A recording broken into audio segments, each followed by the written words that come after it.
Hello दोस्तों, कैसे हैं आप सब लोग। तो दोस्तों, पार्ट्स ऑफ स्पीच को हम पढ़ रहे थे इंग्लिश ग्रामर में। तो नाउन, प्रोनाउन, वर्ब, एडवर्ब, ठीक है, इन सबको हमने पढ़ लिया था। तो आज हम पढ़ेंगे प्रीपोजिशन को। ठीक है, आइए तो सबसे पहले हम जानते हैं प्रीपोजिशन होता क्या है। देखिए, a word put before a noun और प्रोनाउन। बोल रहा है एक वर्ड जो नाउन और प्रोनाउन के पहले इस्तेमाल होता है ताकि वो शो करवा सके how it is related to another word.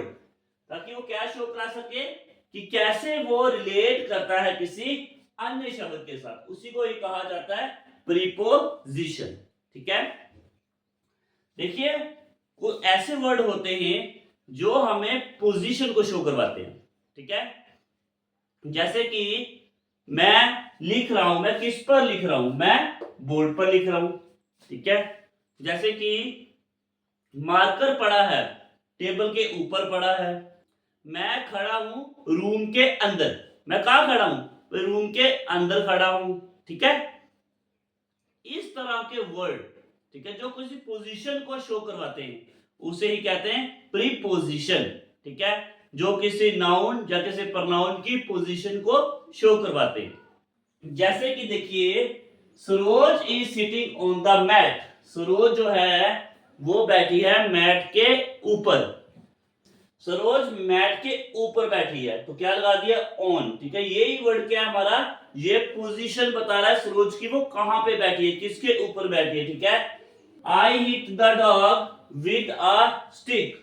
हमने कुत्ते को मारा स्टिक के साथ। ठीक है, मैंने कुत्ते को हिट किया स्टिक के साथ। तो किसके साथ, स्टिक के साथ। ठीक है, और जो साथ का वर्ड है विद, ये क्या है, ये हमें बता रहा है इसके साथ मारा, ये प्रीपोजिशन से। ठीक है, he is in the playground. वो कहां पे है, इन द प्लेग्राउंड। ठीक है, ये इन वर्ड है, यही हमारा क्या कहलाएगा, प्रीपोजिशन।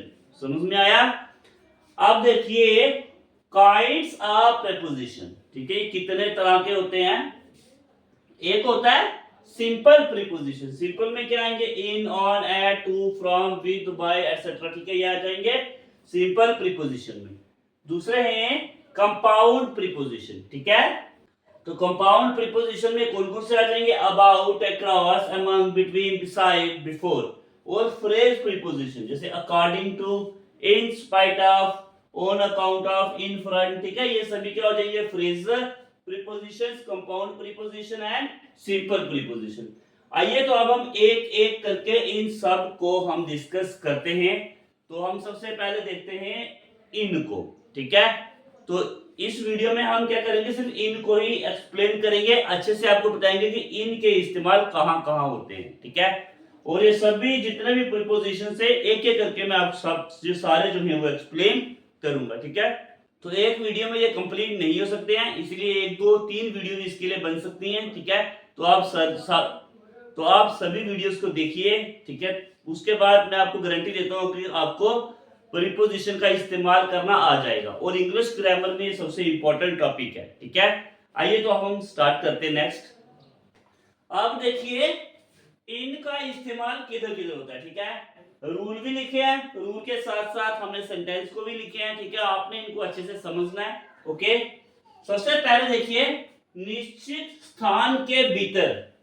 निश्चित स्थान के भीतर किसी वस्तु की स्थिर अवस्था को प्रकट करने के लिए। ठीक है, कोई वस्तु है और वो वस्तु कोई स्थिर अवस्था में है। ठीक है, उसको प्रकट करने के लिए इस्तेमाल होता है इनका। कैसे, the principal is in the hall. ठीक है, जो प्रिंसिपल जो है वो हॉल के अंदर है। ओके, तो निश्चित स्थान है हॉल, ठीक है, उसके अंदर है प्रिंसिपल। ओके, तो इसीलिए इधर किसका इस्तेमाल हो रहा है, इनका इस्तेमाल हुआ। The water is in the jug. Jug है, जग के अंदर पानी है। ठीक है, तो वस्तु क्या है हमारी, वस्तु है हमारी जग, उसके भीतर क्या है हमारा पानी। तो इसलिए इसने इधर यहां इस्तेमाल हो रहा है इनका। ठीक है, यहां पे क्या है, the water is in the jug, jug के अंदर, जग के भीतर। ओके, सेकंड देखिए, बड़े बड़े नगर होंगे, प्रांत होंगे, या कोई बड़े कोई भी देश होगा। ठीक है, उनके साथ किसका इस्तेमाल हो रहा है, इन का इस्तेमाल। जैसे कि राजीव लिव्स इन दिल्ली, राजीव कहां पे रहता है, दिल्ली में, ठीक है। उसके बाद she was born in Punjab, okay. तो आपने ध्यान रखना है, बड़े बड़े नगर हो गए, प्रांत हो गए और देशों के नाम के साथ भी इनका इस्तेमाल होता है, ओके।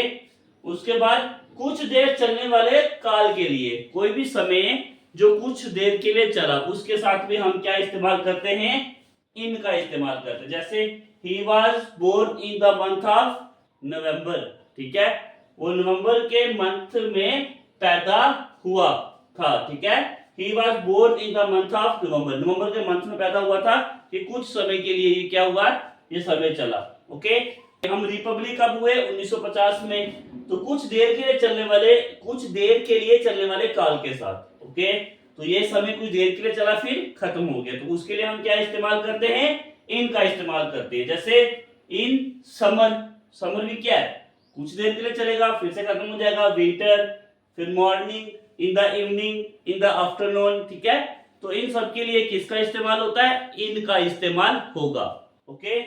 उसके बाद उसी समय के लिए जब कोई काम समाप्त होगा, ओके, कौन से समय के लिए, जब कोई काम समाप्त होगा। जैसे कि the train will reach Mumbai in 3 hour, okay, 3 घंटे में ट्रेन वहां पे पहुंच जाएगी। तो काम क्या हो जाएगा, समाप्त हो जाएगा। तो उसके लिए हम किसका इस्तेमाल करेंगे, इनका इस्तेमाल करेंगे, ठीक है। अब कोई भी ऑक्यूपेशन, कोई भी धंधा है, उसके लिए भी इनका इस्तेमाल होगा। किस तरह से, the gardener are busy in watering the plant, वो क्या कर रहा है, गार्डनर क्या कर रहा है, पानी दे रहा है। तो ऑक्यूपेशन हो गया ना, वो काम कर रहा है कोई, तो इसके लिए भी किसका इस्तेमाल होगा, इनका इस्तेमाल होगा, ओके। तो उसके बाद कुछ और भी यूज है इनके, आइए तो उनको डिस्कस करते हैं। आप उम्मीद करो ये सारी चीजें आप रिलेट कर रहे होंगे, दिमाग में आपने सोचना है, ठीक है, इमेजेस बनानी है कि इनके लिए ये इस्तेमाल हो रहा है, ओके। तो इन इन चीजों के साथ इनका इस्तेमाल हो रहा है, ये सब चीजें आपको याद रखनी है और एक नोट्स बना लें प्रॉपर तरीके से, क्योंकि इंग्लिश जो है वो हर एक एग्जाम में आती है, ठीक है। तो आइए तो अब आगे इनके और भी इस्तेमाल है उसको देखते हैं। चलिए तो अब रूल नंबर 5 को देखते हैं। कहता है कि इनका इस्तेमाल किसी वेशभूषा की ओर संकेत करने के समय भी इस्तेमाल होता है, ठीक है। जैसे कि the player play in their proper costume, ठीक है, जो प्लेयर्स जो हैं वो खेलते हैं प्रॉपर कॉस्ट्यूम में, ठीक है। तो ये कॉस्ट्यूम क्या हो गया, ये प्लेयर की वेशभूषा की ओर संकेत कर रहा है, ठीक है। इन टाइम का मतलब है निर्धारित समय से पहले, ठीक है। जो समय हमने तय किया होता है उससे पहले अगर हम कोई भी काम करें, जैसे try to do everything in time, ठीक है, जो भी हम करने की कोशिश करते हैं वो समय के अंदर करना। She always comes here in time, वह हमेशा समय के पहले ही आ जाती है, ठीक है। वह हमेशा समय से पहले ही यहां आ जाती है। तो क्या ये इन टाइम, समय, जो समय निर्धारित किया उससे पहले ही, ओके। तो इस तरह से हमने किसके यूजेस पढ़े, इनके इस्तेमाल किधर किधर होते हैं, किस किस जगह में इनका इस्तेमाल होता है, तो वो हमने पढ़े इस वीडियो में, ठीक है। तो नेक्स्ट वीडियो में हम और भी प्रीपोजिशंस जो हैं वो डिस्कस करेंगे। जितने भी प्रीपोजिशंस हैं इंपॉर्टेंट एग्जाम के पर्पस से जो इंपॉर्टेंट है वो हम डिस्कस करेंगे। इसके लिए 3-4 वीडियोस अगर बन जाएं तो आप वो वीडियो देखना मत भूलिए, ठीक है, क्योंकि काफी इंपॉर्टेंट टॉपिक है, ओके। तो नेक्स्ट वीडियो में हम कुछ और प्रीपोजिशंस ले आएंगे आपके लिए। तब तक के लिए धन्यवाद।